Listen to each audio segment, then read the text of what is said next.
Good afternoon, everybody. Today is Tuesday, August 8th, and here is today's buoy tent update. Today, as I've told you guys so many times before, yesterday's report has nothing to do with how today's fishing will go. Today was much slower, for the most part, in the river than it was yesterday. The fish were scattered, and that's pretty indicative of these smaller tides. I personally don't do well in these smaller tides. I know there's guys that do really well.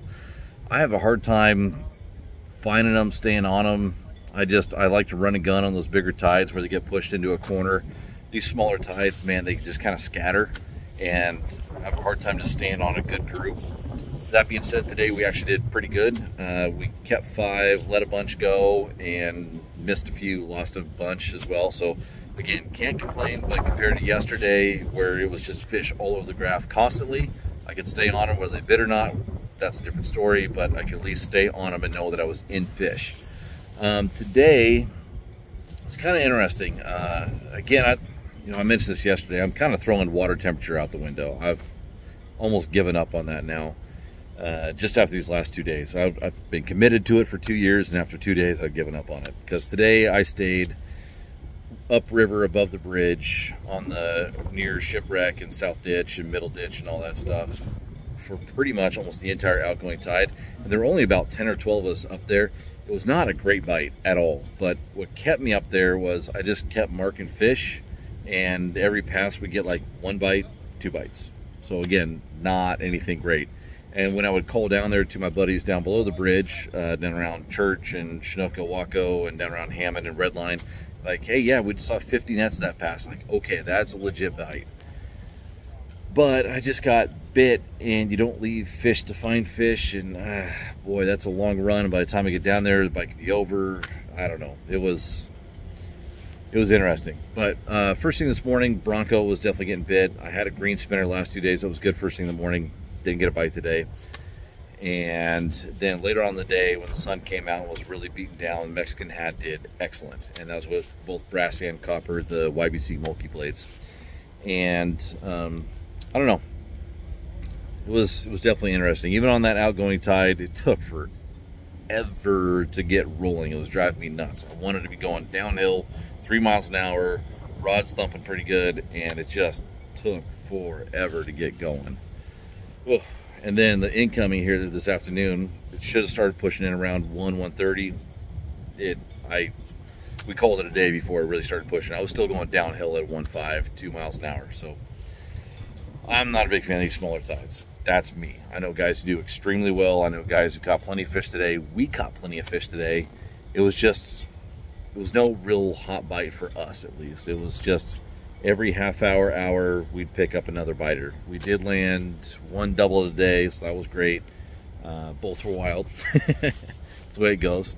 But, you know, it's part of the fun of being down here is just trying to figure out what fish want to bite when.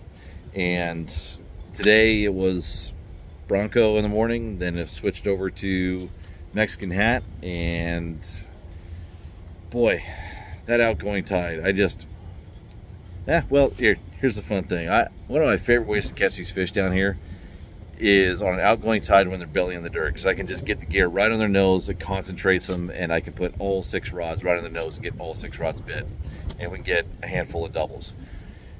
And today I finally found that. I finally found the fish laying on the deck, belly in the dirt, and we were able to have 3 or 4 good laps on them, and we got 3 fish 1 lap, 2 fish the next. It was fun. I really like that. The easiest way to fish for them down here is definitely when the fish are up and suspended, and you just go 20 to 40 on your counters and just hunt the deep water, that 50 to 60 foot, and just catch fish. I mean, that's easy. It's idiot fishing. You don't need to worry about your speed. You just make sure that the lines have a good angle and just cover water, and the rods will fold over. That's the easiest way to do it, and that is a lot of fun. But there's something kind of, maybe it's a Springer fisherman in me too, where it's just like you get the rods just right. I mean, within a foot or 2 on the line counter, it's like, okay, now we got it right, and just every rod is getting big because you know you're right on their nose. But tomorrow's a new day, and tomorrow is also a smaller tide. And so I hope I can figure it out, because again, I struggle on these smaller tides. I've been getting a lot of questions about where folks can get bait, how to get ice, get some gear while they're here in town. And I actually talked to my neighbor here in the slip. He runs Astoria Bait and Tackle, and in fact, there you go. There he is.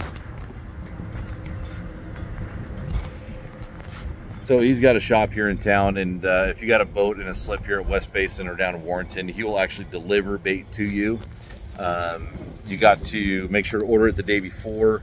If you don't want to deliver it to your slip with a bait or ice, then you can just call it in the day before and pick it up the night before by, I think he said 5 or 7 o'clock. You got to order it by noon. I'm trying to remember. I was asking about this because I get asked this question a lot.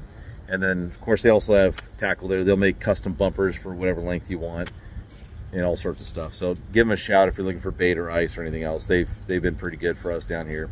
But just figured I'd throw that out there since you guys are always asking, where do we get bait? So Astoria Bait and Tackle's my next door neighbor down here in Slip, so might as well hook them up. What else happened here today? Boy, I don't know. It's just one of those days where you just put gear down and just really, I know I hammer this point home too, but you really got to trust your electronics. On that outgoing tide, I saw them suspended up a little bit, and then all of a sudden they were, boom, belly in the dirt. So we put all of our gear down, immediately started catching fish. And that was near the bottom of the tide. That wasn't even during the middle part of it where there was the most current. You think that they would suck down, try and get in that colder water. On this outgoing tide, when you have this brackish water in this estuary here, the fresh water is less dense, so it stays on top. It's also warmer, so it comes up. The salt water is denser and colder, so it drops down in the water column. And you'll see it on your graph too, that little fuzz line. And just kind of pay attention to that. I'm always trying to keep my gear around that fuzz line or actually down in it on an outgoing tide, just because that's where the fish are trying to transition between salt and fresh. It takes them 4 or 5 days to do that typically, and so you'll see them going in between it, trying to get their bodies used to it, get that their cells to change over.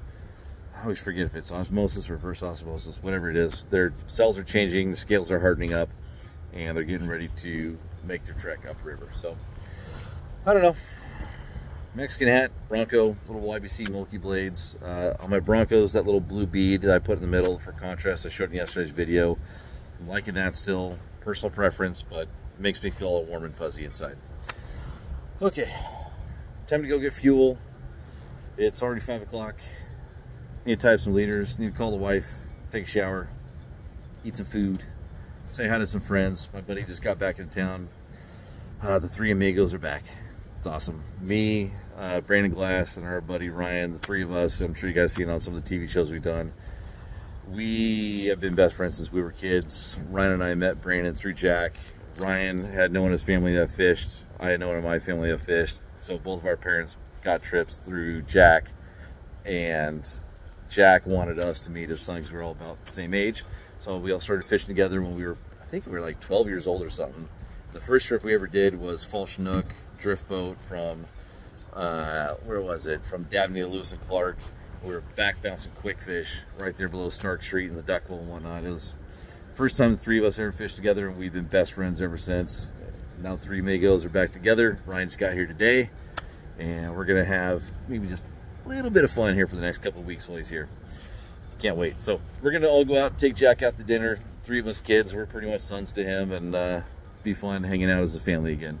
So with that, I'm gonna get to work because I got to shower before we go out to dinner. All right, we'll talk to you guys tomorrow. Later.